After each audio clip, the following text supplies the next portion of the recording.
Imagine a world where the meaning of life seems to slip through your fingers, a universe that offers no clear answers or purpose. How do you find freedom in such an uncertain place? Albert Camus, the philosopher of the absurd, invites us to face this bewildering reality with courage. In his view, freedom is not found in the search for a pre-established meaning, but in the act of embracing the absurd and rebelling against the indifference of the cosmos.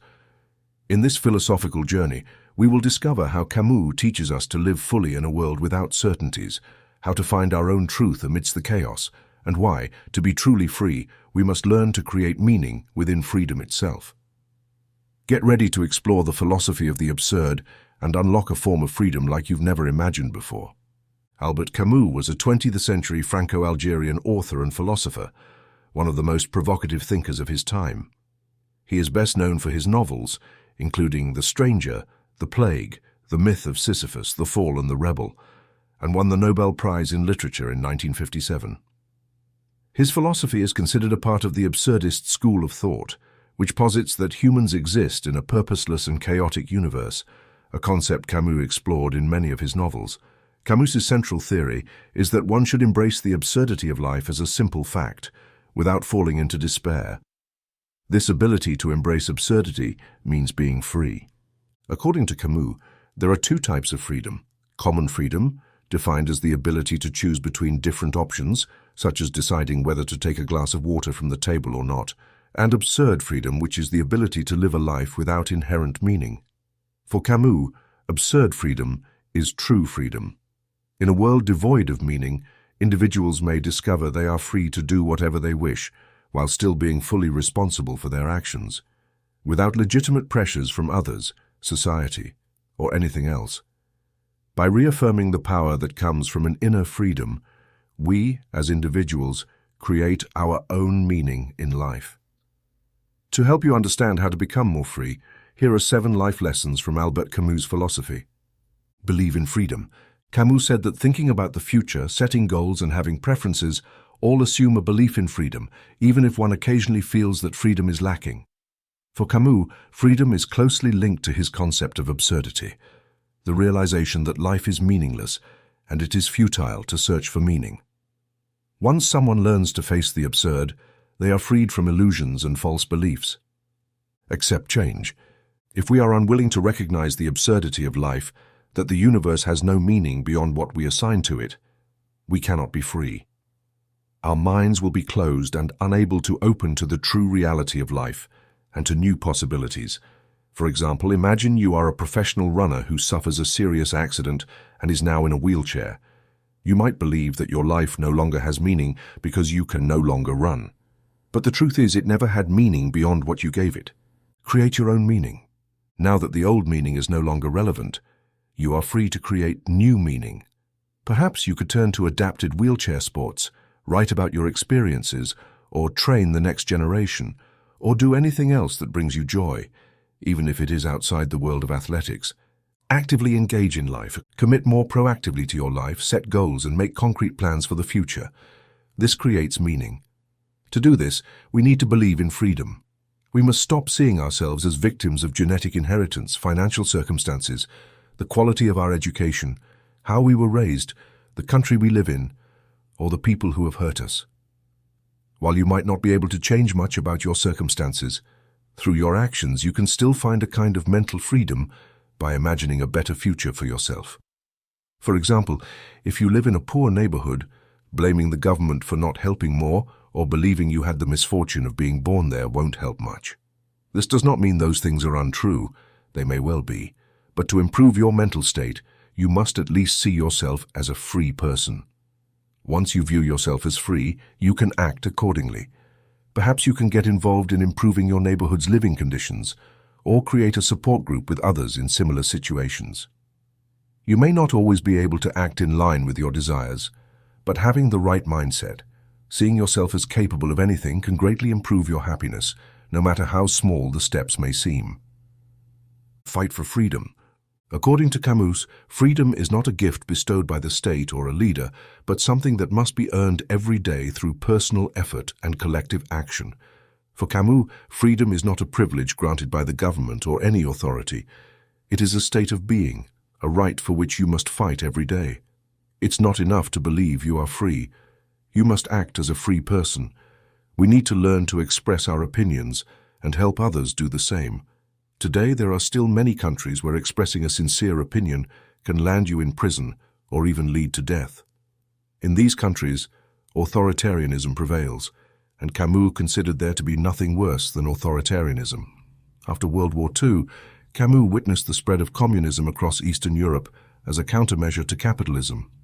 Communism, also known as revolutionary socialism, promised freedom for all and attracted many French intellectuals. However, Camus saw how flawed its methods were, suppressing opposing opinions and offering nothing more than empty promises of freedom in the future. Camus believed that the theory that the ends justify the means is extremely dangerous, for if it were true, it would legitimize murder or the abuse of people along the way to achieve your goals. For example, if we want to have a secure society, limiting freedom of expression is not a solution, as this freedom should be a right protected for all of us. Following this logic, we should not block anyone for expressing controversial beliefs, even if we fear that they may form potentially dangerous political coalitions in the future. We need to protect freedom of thought, freedom of expression, and by extension, freedom of the press by any means. However, an unrestricted press freedom can be a double-edged sword. With the emergence of the Internet, the world has become much more complex. The speed at which news is created, consumed, and shared has increased exponentially compared to Camus's time. The result is that it often becomes difficult, if not impossible, to separate legitimate facts from biased opinions and misinformation. It may be necessary to verify facts and even implement some degree of censorship on social platforms to help with this separation. However, what we can learn from Camus today is that society needs a healthy press, which today includes social media platforms, to speak the truth while also showing the opinions of people from all walks of life, but still protecting users from fake news and abuse. A free and healthy press can help us defeat any form of totalitarianism and maintain a free society. Without a free society, nothing can guarantee the freedom of individuals. No matter our place in society, we can learn to better express our opinions and help others express theirs. For example, if you are a factory worker for a large corporation, you should try to make your voice heard, regardless of whether it goes against company policies. For example, if the salary you receive is not enough to cover your basic needs in life, or if you are not allowed enough breaks during the workday, you should unite with others in the same situation, form a union and express your complaints to the company's management or even to the media. No matter how authority is presented, whether it is a government or a large corporation, we must fight for our rights and for the right to express our opinions and complaints. A free society cannot exist without the contribution of all of us fighting for freedom and for our human rights to express our grievances. Be creative, Camus tells us. Without freedom, there is no art. Art only lives from the restrictions it imposes on itself and dies from the others. For Camus, art held immense value, and he believed that art should be completely free and creative. Art cannot help people achieve happiness if it is not absolutely free, allowing individuals to express their feelings and thoughts without restrictions through it. A true work of art not only enhances the freedom of the creator, but also increases the inner freedom of those who observe it, opening their minds and feelings. Moreover, Camus considered that without freedom, art, one of the main components of human happiness, cannot exist, and that is why freedom is so important in one's life. So to be freer, a good habit to adopt is to be creators or consumers of more art. For example, you can take paper and pencil or buy some art materials and begin drawing something you see or imagine. Or perhaps express yourself through music, whether by learning to play an instrument and joining a band, or simply singing your heart out in the car on the way to work or in the shower. If that's not your thing, maybe you live mainly online. If so, there is much you can do creatively with digital technology today, from photo editing to music production, video creation and animation. The creation of video games and 3D model design, if none of that appeals to you, you could simply start by decorating your home in a way that brings you a greater sense of happiness. But as we said earlier, you don't have to be the creator of art to benefit from it. Consuming the art of others is just as important. Whether it's going to galleries, exhibitions, concerts, theaters, or, yes, even watching TV and movies, practicing or consuming art can open you up and make you feel more creative and free. Act rebelliously. In Camus' words, the only way to deal with a world without freedoms is to become so absolutely free that your mere existence is an act of rebellion. In his book, The Myth of Sisyphus, Camus described the daily routines of many people in modern times. From waking up and going to work, to spending 4 hours in the office or factory, then having lunch, another 4 hours of work, then heading home, having dinner, and going to sleep. Many people follow such routines without even questioning them. However, from time to time, they wake up and feel a sense of isolation from others, a disconnection. They realize they are wasting their lives, and all that awaits them at the end is death. In those moments, they may experience strong feelings of anxiety. Those are the moments when they see the absurdity of life. The best way to face the absurdity of life, Camus argued, is to rebel against it, to try to improve the human condition. According to Camus, we must fight against the absurdity of life, the injustice, and the apparent meaninglessness by creating our own meaning in life. Only in this way can we achieve happiness and avoid committing suicide, which Camus considered the greatest philosophical problem. In the absence of an inherent meaning to our lives, we must strive to find happiness in our own way, learning to live life with more passion. Passion is how we can rebel against the rigidity of our lives. For Camus, living life with passion meant enjoying sports, dating, writing literature, and any other simple pleasure outside of work. For others, it may mean traveling during vacations, hiking on weekends, starting a hobby at night, or listening to a favorite podcast on the way to work. However, besides these activities, small acts of rebellion against the rigidity of life, there are more effective ways to be freer and rebel in a more impactful way. This may involve starting a new career or business where we do more of what we truly enjoy and where we have more freedom to decide how, where, and when we work. The more we rebel against conventional ways of working or living in general, the less rigid our lives will be and the more freedom we will have. Camus wrote, "Absolute freedom mocks justice. Absolute justice denies freedom." For Camus, freedom is a necessary condition for people to create meaning in their lives.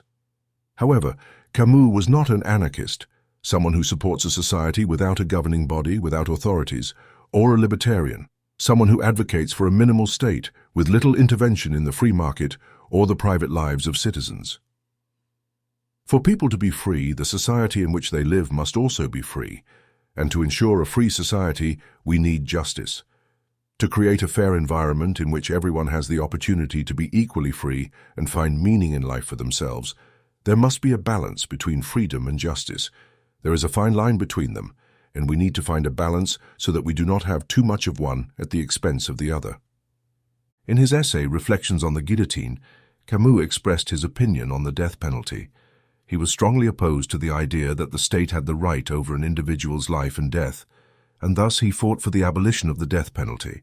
Camus recognized the death penalty as a form of revenge and believed that, instead of preventing more violence, the death penalty generates more violence.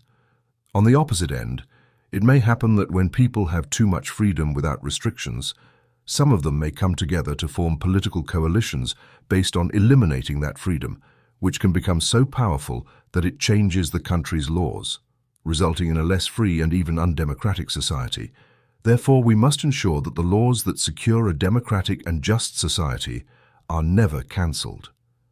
An example of this is preserving everyone's right to vote in leadership elections at the smallest community level. We must fight to preserve the rule of law and equal rights for all, but we must also allow individuals to express themselves. For instance, if you're a teacher, it's essential to ensure your students listen to you, follow the school rules, and behave appropriately, but you must also give them the opportunity to express their opinions and showcase their individuality, as long as it doesn't disrupt the school environment.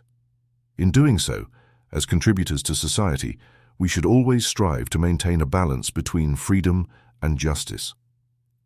Quoting Camus, "We are always free at the expense of another person. It's a nuisance, but it's normal." While Camus celebrated the concept of freedom, he also recognized its negative aspects. He believed an individual's freedom could conflict with others' freedom, and conflicting interests will always arise. That's why, as society moves toward greater liberalization, more rules are needed to establish boundaries between the freedoms of different individuals. Camus did not advocate for absolute freedom, but for a freedom balanced with justice among people. For him, freedom wasn't about getting whatever we want without considering others, but about achieving our desires while respecting others' freedoms. He also recognized that individuals who genuinely care for others, who are more empathetic, don't need social rules to maintain their integrity. However, since not everyone is empathetic, and because situations are often more complex than how a single action affects only one person, clear conduct rules are necessary to maintain balance between individual freedoms. Nonetheless, it's still recommended to cultivate awareness and empathy among people to balance varying interests and perspectives before depending on laws as a guide. It is said that none of us should have the freedom to be unequal, meaning we shouldn't demand a freedom that places us above others. For example, you may have the freedom to do whatever you want in your house, like throwing a big party and blasting music at full volume. But in doing so, you may disturb your neighbors, who also have the right to enjoy whatever noise level they prefer in their own homes. Even if technically you're not breaking any laws, you should still be considerate of others and be mindful of those around you. Of course, you can still play music, but perhaps you should lower the volume during sleeping hours. Freedom has its downsides, and that's why it's important not to abuse your personal freedom. Another example would be imagining you were born into a particular culture or religion that requires you to follow a strict dress code, but at your workplace, you're required to wear a uniform. Your freedom to dress as you wish would then clash with your workplace's rules. The best way to resolve this conflict would be for both sides to make some compromises. Maybe you accept the uniform, but only if the company allows you to add an accessory representing your identity. However, if the company insists you follow its dress code over your religious dress code, you'll inevitably feel resentment, and may even leave the company.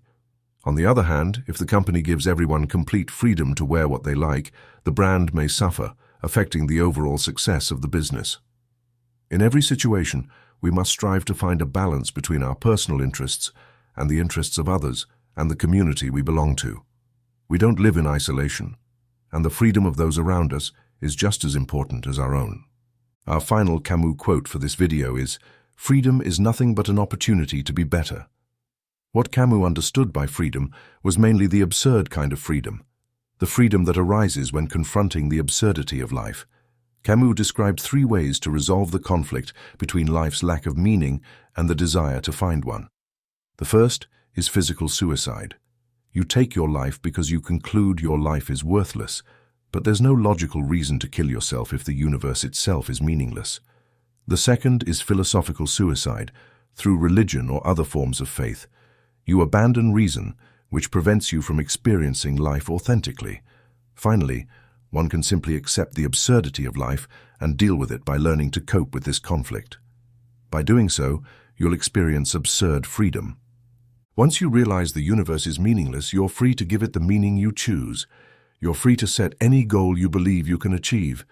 You can begin freeing yourself from things or people that don't belong in your life. You gain more control, set new rules, and reconsider everything that once benefited you, questioning whether it's still useful. You question your relationships and life plans, and if they don't help you achieve your goals, you're free to abandon them and create new ones. For example, imagine you're going through a tough period in your life. You've lost your job and find yourself living with a friend. Seeing how hard and unfair life can be, you start questioning the meaning of all these struggles. Why do some people have everything while others have nothing? In that moment, you might realize how meaningless everything is and understand that the only thing that truly matters is your mindset, the meaning you create for yourself.